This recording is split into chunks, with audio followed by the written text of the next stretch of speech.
Kapag nasa paligid si Sug Ishita di mo dapat binabangit ang tungkol sa pagiging top spot. Dahil middle school pa lang palagi na siyang pumupunta dito. At kinikilala ang lakas niya dahil doon siya pa lang ang kinilalang miyembro ng Boferen kahit di pa siya nag-aaral dito. Fan siya ng kasalukuyang top spot ang leader ng Fahrenheit. Kaya naman nagalit siya sa sinabi mong kukunin mo ang top spot. Pigilan niyo sila sabi ng isa nilang kaskwela, di mo ba kayang gawin yun sabi naman ni Suo, di ko kaaya. Kung di niyo sila pipigilan mapapatay ang dayo. Bigla naman nadulas si Sakura. Pero natuwa pa si Sakura habang iniiwasan ng suntok. Sa galing ni Sakura nagawa niya pa ng paraan atakihin si Sug Ishita sa ganoong posisyon. Nabigla naman ang lahat sa nakita nila. Fanatiko ka pala, di mo ba kayang mag-decide ng ikaw lang? Ang mga katulad mo di ako kayang pabagsakin sabi ni Sakura. Natahimik saglit ang silid sa ginawa ni Sakura. Itutuloy na sana ang laban nang biglang may boses na lumabas sa speaker. Ano ba kailangan ko pindutin dito sabi ng lalaki. Naka-on na sabi naman ng isa sa background. Nagsalita naman ng malakas ang lalaking nasa likod ng speaker habang binabati ang mga studyante. Magsalita ka lang ng normal baliw, sabi naman ng isang nasa background. Unang speech ko to, sabi naman ng lalaki. Malakas na ang normal na boses mo baka makakuha pa tayo ng reklamo sa labas ng campus sa ingay mo sabi ng nasa background. Storbo naman sila, tara tuloy na natin sabi naman ni Sakura. Di pinansin si Sakura ng lahat dahil sila ay nakafocus para makinig sa nagsasalita. Buong kwarto tulala. Sino ba yung nagsasalita sabi ng isip ni Sakura. Pinakita na ang lalaki sa likod ng speaker at nagpakikila bilang leader ng Boferen na si Hajime Umemiya. Natuwa naman si Sakura sa narinig niya na ang leader pala ng Boferen ang nagsasalita, habang ang iba naman ay seryosong nakikinig. Si Umemiya ay nakalimutan ng sasabihin. Mukhang dismayado ang lahat pero si Sug Ishita ay seryoso pa din. Enjoyan niyo ang kabataan niyo sabi naman ni Umemiya. Ibig kong sabihin ay narating niyo na hanggang dito sa high school. Maghanap kayo ng maraming kaibigan at gumawa ng masasayang alaala, maganda kung pupunta kayong beach o mag-hiking. Pero mas recommend ko mag-beach.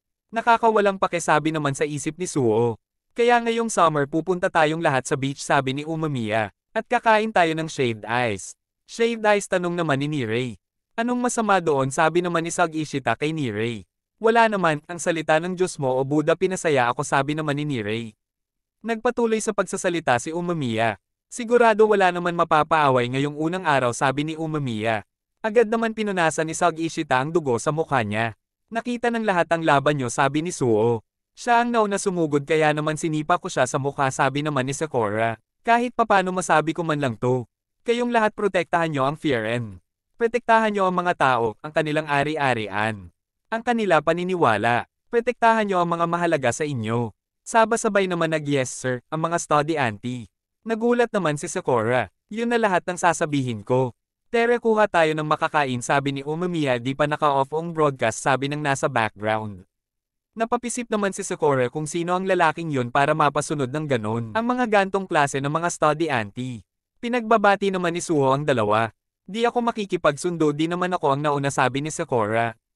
Ikaw ang nauna, inatake mo ang kaklase mo ano iisipin ng leader kung malaman niya sabi ni Suho.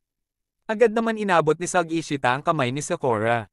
Nagulat si Sakura. Napapaisip si Sakura na di siya sanay sa shake hands matapos mag-away. Nagkakaailangan ang dalawa.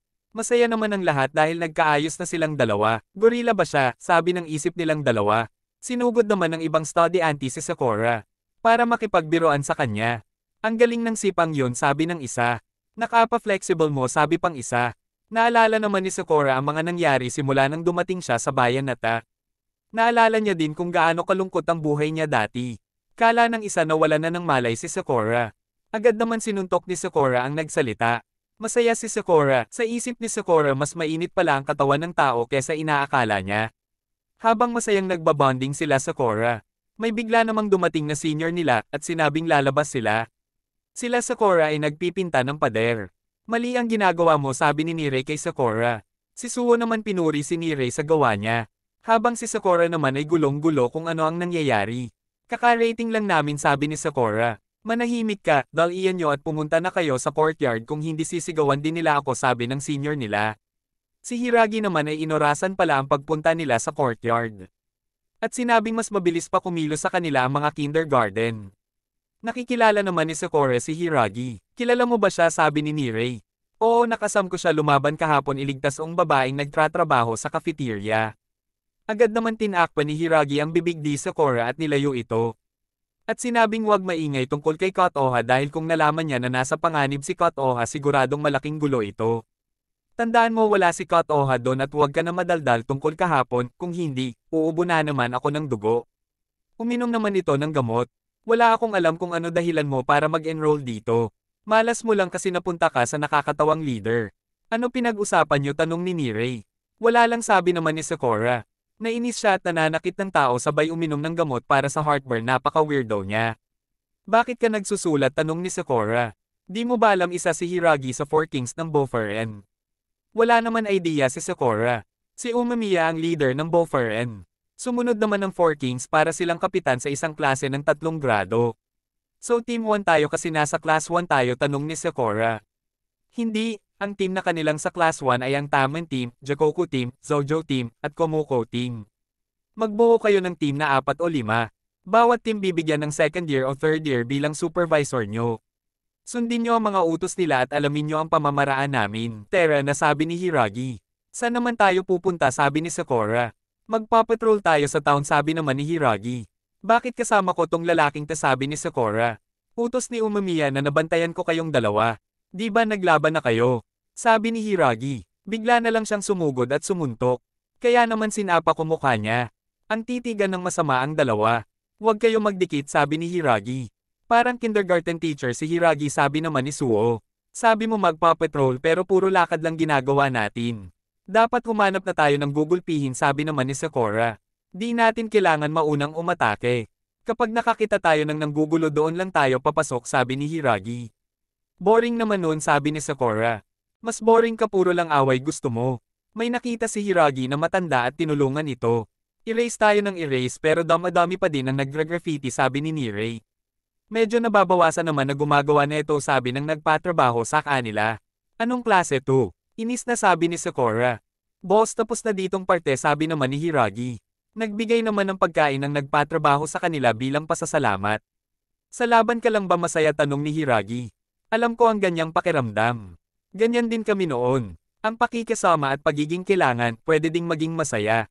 Sa kakalakad nila narating nila ang may marka ng ibang grupo. Ang pangit naman ng markang yan mukhang aso. Nataranta naman si Nirei dahil baka may ibang makarinig sa sinabi ni Sakura. Ang marka na nakita nila ay border ng Boferen at isa pang grupo. Di ka dapat gumagawa kalokohan na ikakagalit ng kabilang grupo. Ang pangalan ng grupo ng nasa kabilang border ay Shishitoren. The Devotes of Power. Natuwa naman si Sakura sa narinig niya. Sa loob ng kabilang teritoryo may hinahabol. Nakikala naman ito ni Hiragi na uniform ng middle school ng Fieren. At sinabing bilasan ng lalaki at bumalik sa border ng Fieren. Sa likod ng bata ay may mga naghahabol na mga naka-Shishitoren uniform. Bigla naman nadapa ang lalaki. Wala magawa si Hiragi kundi manood. Bigla naman sumugod sila sa Sakura at Sag-Ishita. Bagsak ang lalaki. Nataranta na naman si Nirei habang si Suo naman ay tuwang-tuwa sa ginawa ng dalawa. Ako na bahala tumabi ka na doon sa gilid sabi ni Sakura kay Sag-Ishita. Nawalan siya ng malay isang sipa lang walang silbi sabi ng dalawa sa kasama nilang walang malay. Nagtataka si Sakura sa trato nila sa kasamahan nila. May parating na lalaki at tinanong kung anong nangyayari. Nagulat naman ang dalawang abnoy. Nakita ko kayong tumatakbo kaya sumunod ako sabi ng lalaki. Nakikala naman ni Hiragi ang lalaki. Sa dami ba naman magpapakita bakit siya pa? Ang lalaki ay si Jo Taguma ang second of command ng Shishitoren. Bakit may mga taga-Fieren dito sabi ni Jo? Nagulat naman siya dahil walang malay ang kasamahan niya. Lumapit si Hiragi at sinabing hinahabol niya ang kasamahan namin. Nakikala naman ni Jo si Hiragi at kumaway pa ito. Nainis naman si Sakura sa mabagal na pananalita ni Jo. Kayo ba may gawa nito sabi ni Jo? Na-excite naman si Sakura dahil mukhang malakas si Jo. Nagising ang nawalan kanina ng malay at sinabing di kayo pwede basta-basta pumasok sa teritoryo ng iba malalagot kayo sabi ng lalaki. Pinukpok naman ng bote ni Jo ang lalaki. At nawalan ulit ito ng malay. Habang binubugbog ang walang malay sinasabihan naman ito na, natalo ka na di ba ibig sabihin mahina ka alam mo yon? Tumigil ka na kasamahan mo siya di ba sabi ni Hiragi. Ang lalaking tay natalo na ibig sabihin mahina siya at ang mahihina ay di nabibilang sa Shishitoren. Sabay tanggal ng uniform nito na ibig sabihin tanggal na siya sa Shishitoren. Walang kwenta sabi naman ni Sakura. Devotes of Power? Patawa kayo sabi ni Sakura. Nang bubugbog ka ng walang malay tapos tatawagin nyo iyong power? Akala ko pa naman gaganahan ako sa inyo. Binaygo nyo ako sabi ni Sakura. At nagharap na nga ang dalawa. Sinabi mo bang binaygo? Patayin mo na siya sabi naman ng isang lalaki sa likod. Ikaw, ang ganda ng buhok mo parang chessboard. Ngayon makakatikim ka na talaga. Napakabilis mo naman magsalita. Di ako mabilis mabagal ka lang sabi ni Sakura. Ganun ba? Naiinis na ako sa'yo sabi ni Joe. Napagpas siya na ako gugulpihin kita sa metikulosong paraan. Di ko makakalimutan ng mukha mo. Hanggang sa muli chessboard sabi ni Joe sabay alis na ito. Nataranta na naman si Boy Taranta at sinabing siguradong gera na ito. Si Hiragi naman ay ini na nagtataktak na ng gamot. Kung di lang sana kayo sumugod basta-basta mas maganda pa sana ang kinalabasan sabi ni Nirei. Hindi basta hahayaan ni Joe ang ganitong nangyari. Sa lahat ng taga-Shishitoren siya ang pinakaseryoso sa pagprotekta ng teritoryo. Di maganda ang magiging katapusan nito sabi ni Hiragi. Nangyari na ang nangyari pasensya na dapat ako ang unang kumilos sabi ni Hiragi. Sa ngayon bumalik na muna tayo sa school. At ikaw anong pangalan mo? Ako si Sasaki. Sumama ka sa amin. Kailangan ko i-report lahat kay Umamiya. Nung narinig ko siya sa broadcast mukhang normal lang naman si Umamiya sabi ni Sakura sa isip niya. Nai-excite makita ni Sakura ang leader ng Boferen. Ang pinakamalakas sa Boferen. Hiragi tignan mo ta. Ang talong at singkamas tumutubo ng maayos. Gumawa tayo ng mukbang video kapag namunga ng mga ito. Ang pinakamalakas sa Boferen isip bata pala, sabi ni Sakura sa isip niya.